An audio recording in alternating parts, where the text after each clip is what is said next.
In November of last year, 2025, Egypt eliminated trachoma. Trachoma is an eye disease that is the most common infectious cause of blindness in the world. It's been with us since before the Egyptian pyramids, which means it's been with us like forever. The disease ceased to be endemic in Europe and North America when indoor plumbing and sanitation developed, but it has remained endemic in the developing world. Except by the end of last year, in 2025, Egypt had eliminated it, along with Senegal, Burundi, Mauritania, Fiji, Togo, and Papua New Guinea. India, Pakistan, and Vietnam crossed that finish line in 2024. As reported by Angus Hervey, an Australian political economist, in his Substack, Fix the News, where he reports on positive social and economic change. A decade ago, he concludes, 192 million people lived in areas where trachoma was endemic. That number has now almost halved, and the number of people blinded has fallen from 3.5 million to 1.2 million. He describes it as one of the most inspiring stories of 2025 that nobody, no major news outlet reported on at all. Hervey's long summary article of, quote, all the news headlines missed in 2025 was sent to me late in December, but I only just read it this past week, and I haven't stopped thinking about it. While the headlines keep insisting on collapse, the article describes, the data, child mortality rates, vaccination coverage, emissions intensity, deforestation curves, keep showing stubborn progress. Through the long article, Hervey reports data and tells stories about how people's lives the world over are improving through things like declines in global hunger and unemployment. He notes the perception gap and also acknowledges, quote, none of this resolves the affordability crisis in the rich world, but it complicates the narrative that everything everywhere is getting worse. Hervey doesn't deny that many intense and very real issues persist, the stuff of headlines. There's still plenty of suffering around the world and right here in Victoria. His point is that while bad stuff hits the headlines, the good stuff happens so slowly, so quietly, by so many regular people regularly doing their part that we barely notice. Somewhere in Egypt last year, he describes, a community health worker visited a village to distribute antibiotics and teach face washing. She's been doing it for years. Not the stuff of headlines. It's too boring, frankly, because it's about a lifetime of steady, determined work. And yet, as Hervey notes, that's how diseases really get eliminated. Not through medical breakthroughs or political bargaining, but because regular people keep showing up.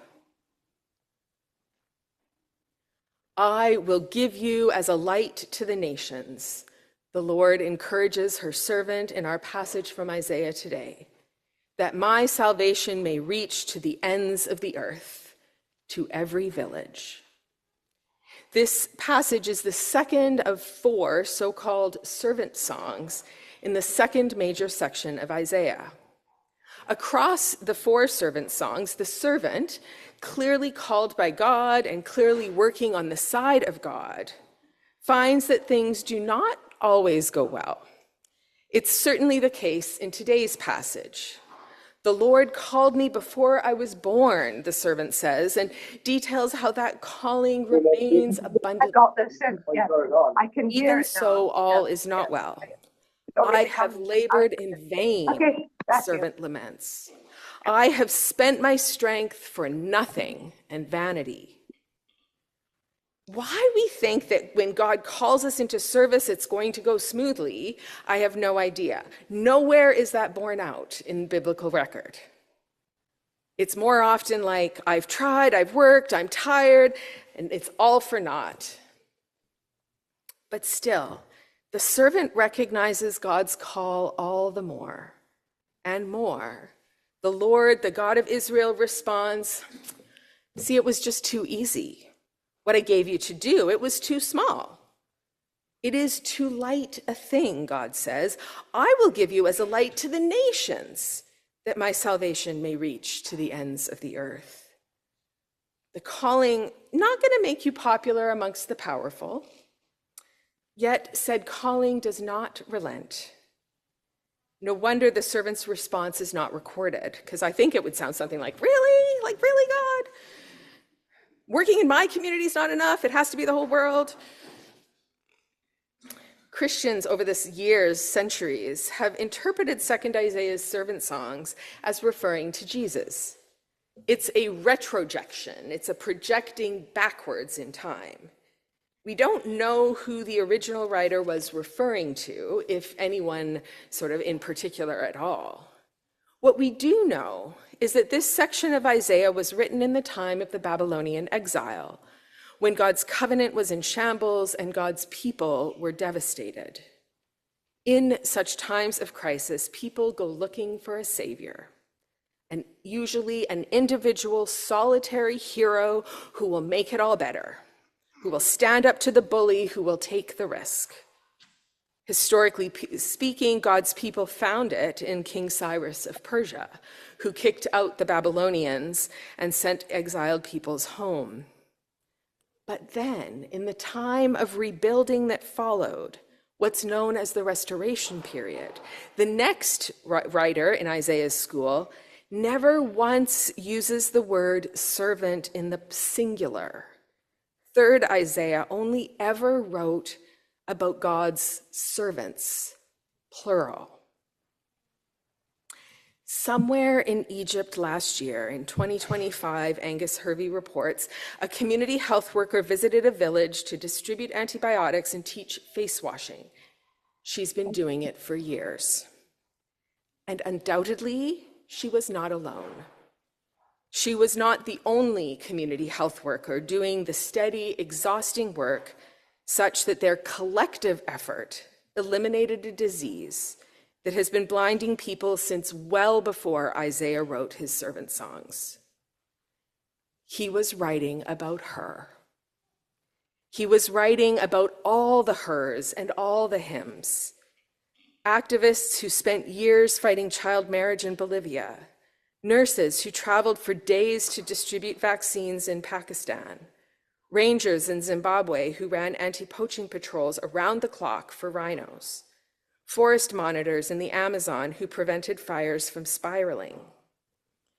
These are the people, Hervey notes, whose names we don't know, who will never be in any news story, who are making a difference. Not a belief in progress, he ends, but the understanding that fixing is always harder than destroying, and that's why it's worth doing. Regular people doing small, even boring things for the long haul is what makes the world a better place. A solitary hero is not coming to fix our world. Jesus is already here. We don't need us to scapegoat a solitary villain because the system that created them will remain regardless. It is up to all of us, empowered by the God who calls each individual servant to persist. And the servants, plural, the servants of God, working together for the common good. That is how God's salvation may reach to the ends of the earth. May it be so. May it be done.